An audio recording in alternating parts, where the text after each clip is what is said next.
Ultimate Martial Divine King, episode 72. Untuk melihat video selengkapnya, sahabat bisa kunjungi playlist yang telah Sabta Novel sediakan. Yuk mari, kita berimajinasi bersama dan masuk ke alur ceritanya.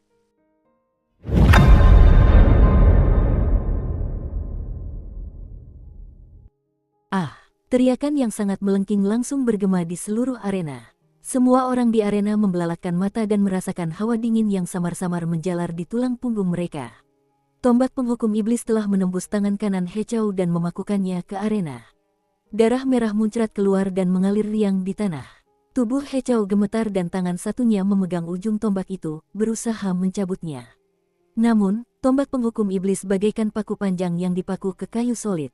Tombak itu tertanam kuat di tanah dan dia tidak bisa bergerak. Pergi. Mata Hechao merah padam dan urat-urat di dahinya menonjol.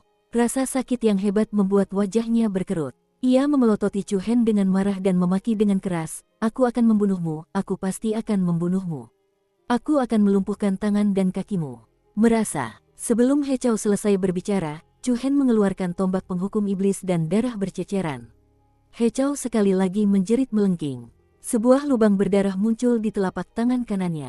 Sebelum penonton sempat bereaksi, tombak penghukum iblis membentuk bayangan di udara, dan sesaat kemudian, tubuh Hechao bergetar hebat. Tangan kirinya kembali tertusuk dan tertancap di arena. Raungan yang terdengar seperti suara babi yang disembelih itu menyebabkan wajah semua orang menjadi pucat dan pikiran mereka bergetar. Kejam, dia benar-benar kejam. Melumpuhkan kedua tangan Hechao secara berturut-turut, metode Chu Hen menyebabkan jantung banyak orang berdebar ketakutan. Namun, ekspresi Chu Hen sangat tenang dan dia bahkan tidak berkedip. Melihat Hechao yang tergeletak di tanah seperti anjing mati, bibir Chu Hen melengkung membentuk senyum dingin. "Sudah kubilang sebelumnya, aku akan membuatmu membayar apa yang telah kau lakukan pada senior Haozi dengan bunga. Kau hampir melumpuhkan tangannya, jadi aku akan melumpuhkan tanganmu saja." Kata-katanya yang dingin menyebabkan setiap orang merasakan hawa dingin dari lubuk hati mereka. Di rumah bela diri bulan cerah, kaki Hesian gemetar tak terkendali. Dulu, dia dan Hechao menjebak Haozi bersama-sama. Sekarang, Hechao terbaring di depan Chu Hen. Jika itu dia, apa yang akan dia lakukan? Hesian terkejut dan takut. Dia tidak bisa menahan rasa khawatirnya. Setelah kejadian ini, apakah Chu Hen akan membalas dendam padanya? Kursi Provinsi Taifeng. Kakak Chu Hen, Ye Yao mengepalkan tangannya, matanya dipenuhi dengan emosi yang rumit. Pada saat ini, aura yang terpancar dari tubuh Chu Hen terasa sangat dingin, sedingin bilah es, tajam, dan menakutkan. Di masa lalu, ketika mereka berada di Flame of Rain City, aura Chu Hen hangat. Setiap kali dia berdiri bersamanya, rasanya sangat hangat dan nyaman. Namun kini, adiknya telah menjadi orang asing, dan kakak Chu Hen pun berbeda dari sebelumnya.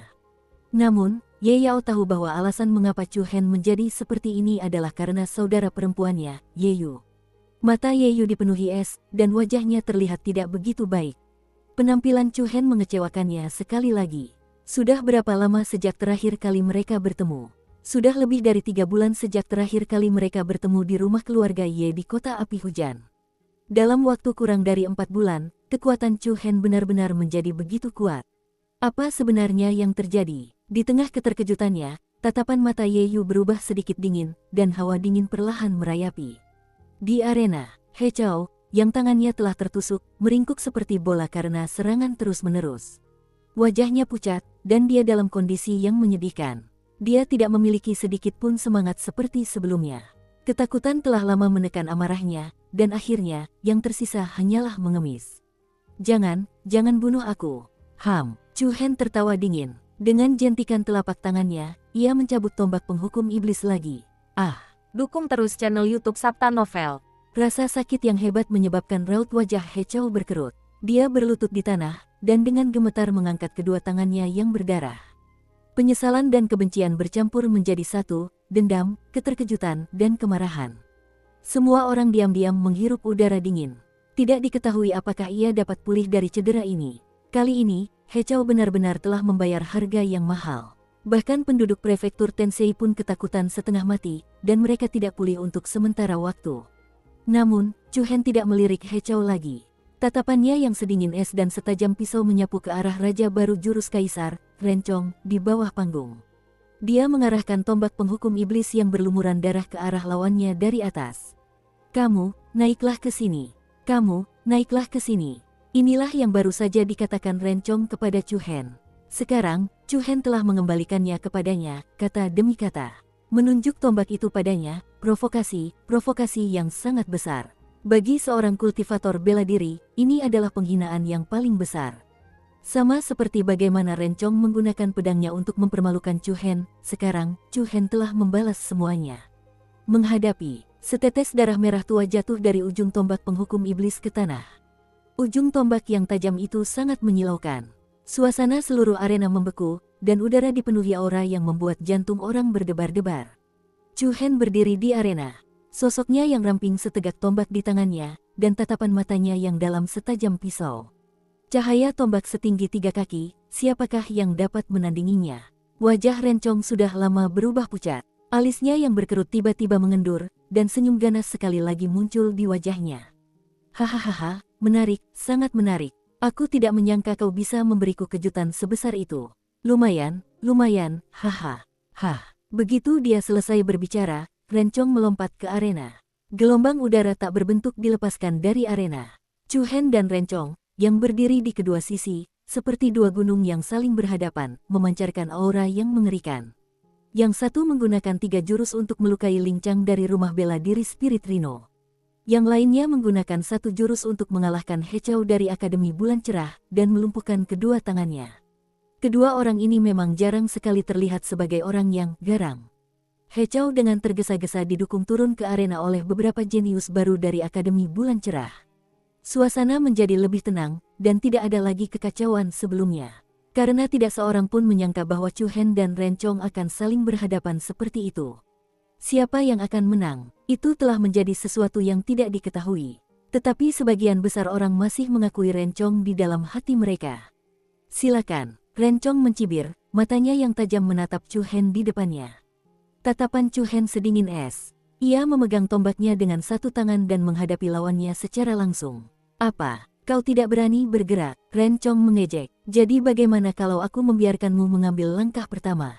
Kau sedang mencari kematian. Alis Rencong dipenuhi niat membunuh, dan aura yang bergejolak meletus dari tubuhnya. Sosoknya bergerak, dan ia segera menyerbu Chu Hen. Hualah, pada saat yang sama, Rencong mengangkat tangan kanannya, dan rantai besi yang keras dan dingin, seperti ular berbisa yang keluar dari lubangnya, menyeret serangkaian bayangan hitam di udara, dan menyerang Chu Hen. Pada saat ini, esensi sejati yang sama kuatnya dengan cepat menyelimuti tombak penghukum iblis. Chu Hen mengangkat tombaknya untuk menyambut rantai besi lawan. Ding, ledakan, senjata tajam itu saling beradu, dan segala macam percikan api berhamburan di udara. Rantai besi di tangan Rencong bagaikan ular roh, dan bagaikan cambuk panjang, ia menyerang dari samping, dan melancarkan serangan dengan momentum yang menyapu. Jangkauan serangannya tidak kecil, Chu Hen maju selangkah demi selangkah ke arah lawannya. Dia mengerti bahwa dengan gaya serangan Rencong, taktik jarak jauh adalah yang terbaik.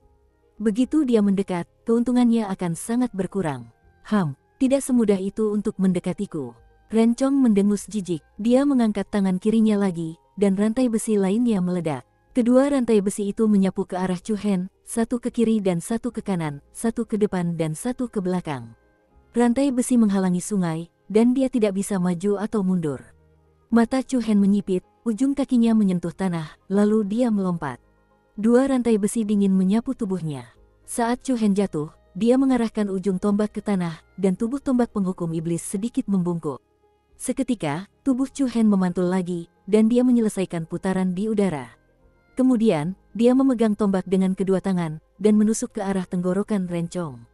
Teknik tombak yang bagus, Mu Feng, yang berada di bawah panggung, tidak bisa menahan diri untuk tidak memuji. Li Huiye, Zhou Lu, dan murid baru lainnya di prefektur Tensei tidak dapat menahan diri untuk mengepalkan tangan karena kegirangan. Semua orang diam-diam mendesah dalam hati mereka. Seperti yang diduga, Chu Hen telah menyembunyikan dirinya dalam-dalam. Angin bertiup bagai bayangan, dan cahaya tombak itu menyilaukan. Mata Rencong memantulkan ujung tombak yang sangat tajam, dan senyum menghina muncul di wajahnya. Jangan terlalu cepat senang. Jika kau pikir hanya itu yang kumiliki, maka kau salah besar. Wus, Rencong mengangkat tangannya, dan kedua rantai besi itu segera ditarik kembali. Setelah itu, mereka melintas di depan Chu Hen, dan dia mengayunkannya ke arahnya dengan ganas. Energi sejati yang padat dituangkan ke dalam rantai besi. Pada saat itu, kedua rantai itu bersinar dengan cahaya keemasan yang cemerlang. Cahayanya begitu menyilaukan sehingga tampak seperti telah diwarnai oleh cahaya matahari. Merasakan aura kuat dari dua rantai besi yang terbang ke arahnya, kilatan dingin melonjak dalam mata Chu Hen. Tubuh yang kacau, Chu Hen berteriak dalam hati. Berdengung, bersamaan dengan gelombang energi yang tak terkendali, seberkas cahaya hitam aneh melesat keluar dari tubuhnya dan dengan cepat berkumpul menuju tombak penghukum iblis. Tombak penghukum iblis berwarna emas gelap itu langsung menyemburkan api hitam yang menyerupai api iblis dari 9 dunia bawah. Tombak itu bergerak bagai kilat dan dinginnya luar biasa. Tombak penghukum iblis yang dikelilingi oleh cahaya hitam menghantam bagian tengah persimpangan kedua rantai itu. Peng, suara ledakan terdengar, dan kekuatan kacau Zhen Yuan meledak dengan liar. Kedua rantai itu tiba-tiba bergetar hebat, dan sambungan rantai itu berpotongan, membuat suara yang keras. Ledakan, kekuatan tirani yang luar biasa itu bertabrakan, dan bersama dengan kekuatan angin yang dahsyat, Ren Chong terpaksa mundur terus-menerus oleh serangan Chu Hen. Kemunculan adegan ini sekali lagi membuat semua orang memperlihatkan ekspresi terkejut di wajah mereka. Dalam pertarungan kekuatan, Chu Hen justru menang. Ren Chong menenangkan diri, wajahnya muram, dan amarah membuncah di matanya. Bajingan, aku meremehkan kekuatanmu. Terima kasih atas pujianmu. Demi membalas pujianmu, aku akan mengulitimu hidup-hidup hari ini. Chu Hen memanfaatkan situasi itu dan melancarkan serangan berikutnya tanpa ragu-ragu. Tatapan mata Ren Chong berubah dingin, dan hasrat membunuh menyeruak. Sombong sekali.